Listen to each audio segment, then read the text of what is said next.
was there any event that was so transformative that was just, there was no going back? At that point, you knew that your history would always be different because you've been through this. There was a Navy SEAL who had been shot in the head that I operated on, and the people that were on the mission with him, came to visit, and at the time President Bush came to visit him. Those were incredible. What impressed you? The camaraderie. How did that impact you going forward? Well, again, it reinforced my decision that what I was doing the right thing. Not that I want to help everybody. I could tell you stories from the other end of people that I didn't necessarily want to help, but I was obligated, to do so. There was an occasion when I was already out of the military for, at that point, probably 15 or 16 years. And we had a patient come in with a pretty significant head trauma that needed to have surgery performed emergently. The chief trauma surgeon was Jewish. The chief surgical resident was Jewish. There I am, Jewish, and this guy's got a big swastika tattooed on his chest. Okay, my parents are Holocaust survivors. So I kind of look at this and go, you think about very briefly, I mean, just kind of flashes through your mind about what my parents went through, and then you have to kick into the medical side of things and take care of them. I did lean down into his ear so that no one else could hear me in the room, and I said, "Don't worry, the Jew boys are going to take good care of you." Was there any particular case over your whole medical history, not just military, but any time that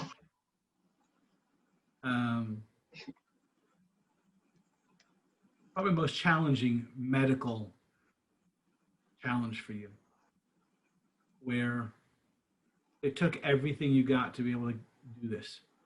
Yeah, this was actually also when I was in the military. This was the wife of an active duty airman who had a syndrome in which she developed multiple lesions in her brain that had the propensity to hemorrhage or to bleed. And one of these hemorrhaged into the brainstem, and she had this tumor there, and it was giving her a lot of problems. And I operated on this thing, several times, but it didn't go away. It kept coming back. But at some point after multiple surgeries, and I just told the husband, I'm sorry, I don't have anything else that I can offer. And he let her go.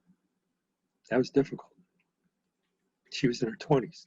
After finishing your time in the military and then trying to return to the normal world, the world outside the military, any challenges or adjustments that were difficult? Well, in the world of medicine, you get the idea sometimes that it's more of a business. I did not go into medicine to be a businessman or to look at medicine as a business. There's all kinds of stuff like that was just not appealing to me at all. I just wanted to be able to take care of people. Right. So someone's finishing college.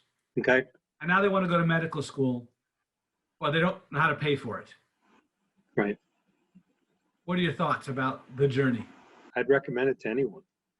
There are certain sacrifices that you're going to have along the way. Any experience with Rosh Hashanah, Yom Kippur, Passover, Hanukkah, Purim in the service? Any stories from there? Not really, because honestly, I was not as observant at the time. My father, may rest in peace, was again a Holocaust survivor, but he didn't want us to stand out, that people could recognize us on the street, because that's what he saw in Europe. I do feel like I missed out. How so? I could have had what I have now back then. Well, and it's hard to be Orthodox in the service as well. Any insights come up for you in the course of our conversation? I would just tell anyone that faith is very important. Again, I feel like I'm on the right track now. I just wish I had done it sooner.